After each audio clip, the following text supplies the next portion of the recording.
Do you ever watch your favorite streamer or pro player and wonder how they got so good at Valorant? Well, there isn't one secret tip that has gotten them to where they are now. However, in today's video, I would like to cover some of the things to keep in mind that I've learned from watching pro players like Tenz that I believe can translate the best to your gameplay. I actively implement all these techniques constantly in my gameplay as well, and believe that it can greatly increase any player's skill level. Regardless if you're a seasoned FPS veteran like myself, or you're just starting out and looking to learn as much as you can. Hi, my name is Renox, and today I'll be your own personal guide on these techniques. I'm super excited to share with you these useful tips that you can start actively implementing into your own gameplay. I guarantee that if you can learn how to use these techniques, you will improve very quickly and see immediate benefits in your gameplay. If you guys enjoy this type of content, make sure to comment down below which technique you found to be the most interesting or useful. Also, if you want us to deep dive into other pro players and what they do, please let us know. Before we dive straight in, as always, we have our question of the day. What do you guys think about the addition of win or loss rankings in Immortal Plus games? Personally, I think this will help keep the competitiveness of those games in better check. From my own experiences, many players don't take ranked very seriously and would rather pad their stats than go all out for the win. This change incentivizes players to work more as a team and doesn't punish those that play a more supportive role. Do you guys think that this change should be at all ranks, or do you think it should only be in higher ranked games? Let us know in the comments down below. Alright guys, one thing that you can absolutely learn from Tenz is his ability to carry his weight, regardless of the teammates that he is given. Besides his tremendous skill, a large reason he is able to do this is because of the agents that he gravitates towards. They enable him to carry to his highest ability, and with his countless hours on those agents, allows him to come up with unique and creative ways to approach the game.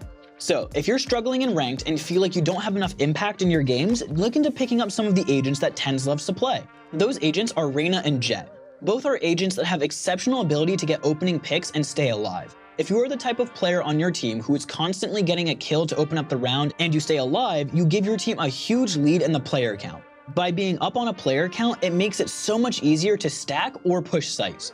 Additionally, getting an opening pick, especially a first blood, is the highest impact kill you can get each round. Obviously, you don't need to get a first blood or opening pick every round, but both Reyna and Jett are arguably the best agents to do so. For example, when Reyna secures a kill, she is able to grab a dismiss in order to reposition and play a different angle. On the other hand, Jett can play aggressively and then use her dash to reposition behind cover. Jett can also use her smokes and play inside of them to secure some pretty cheeky kills. Later on, I'll cover how you can get a ton of value out of playing around trading, which Tenz loves to do outside of playing aggressive on his own. At the end of the day, there is no better way to improve your gameplay besides reflecting on your own gameplay. By giving yourself time to reflect on the mistakes that you have made, as well as the correct plays you made, you can slowly reinforce good habits and potentially remove harmful habits that can inhibit you from reaching your peak potential. Even if you feel like the issues don't apply to your own gameplay, I still implore you to follow this one. The key to effectively self-reflect on your game is to honestly sit down with yourself and figure out what's going on. It's scary to admit that you made many mistakes, but trust me, once you are comfortable admitting to yourself, it's one of the biggest steps to improving. You need to be able to recognize your own mistakes and accept them. It's just as important for you to not be hard on yourself for making these mistakes, but to simply accept that they happen and that they can be changed. Once you have accepted them, you can start working on active solutions to fixing them in-game. It's okay if your solution doesn't work at first, because you can always try something new. Trial and error is the king here, folks. Reinforcing the positive plays that happen is just as important as correcting the mistakes. Recognizing things that you are doing well will allow you to build a great habit of repeating those plays in the future. Don't simply gloss over what you do well, because focusing purely on your mistakes will hinder your progress as a player. It's all about balance here. When you fix your mistakes and highlight your good plays, you create a constant loop of continuous improvement. The goal here is to remember the good so that you can better replicate it and recognize the bad so that you can start finding solutions to fix them. So earlier, we covered how great Jett and Reyna are at getting opening picks and becoming untradeable. This is due to how Reyna can secure a kill and reposition off her dismiss. The same goes for Jett, as she can dash out quickly out of sticky situations without even securing a kill. However, Reyna also has the option to heal, which can further snowball a kill into multiple ones with ease. If you want to learn more about these two agents, or Reyna in particular, feel free to check out our Reyna and Duelist guide. Okay, so besides being able to create early advantages through Jett's dash and Reyna's dismiss, Tenz loves to bait his teammates.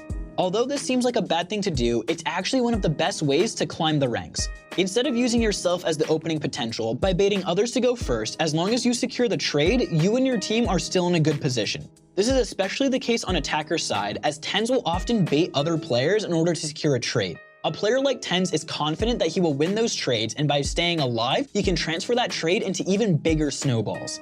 Watch how on attacker's side, he'll often let others go slightly ahead of him in order to do this technique. What you have to realize is that baiting is okay as long as you are in a position to trade. I see many less experienced players bait and not even try to attempt a trade.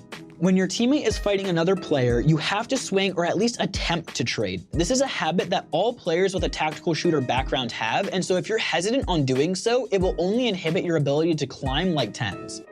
Being a great teammate goes beyond doing your best as an individual player. Having the ability to relay important information to your teammate is a greatly underrated skill to have. In a sense, this skill is one of the few that can actively help your teammates perform at a higher level. If you're inexperienced with communicating, start with vocalizing the things that you're going to do first. This can help get you into a comfortable habit of being able to perform at your highest level while still providing important information to your teammates.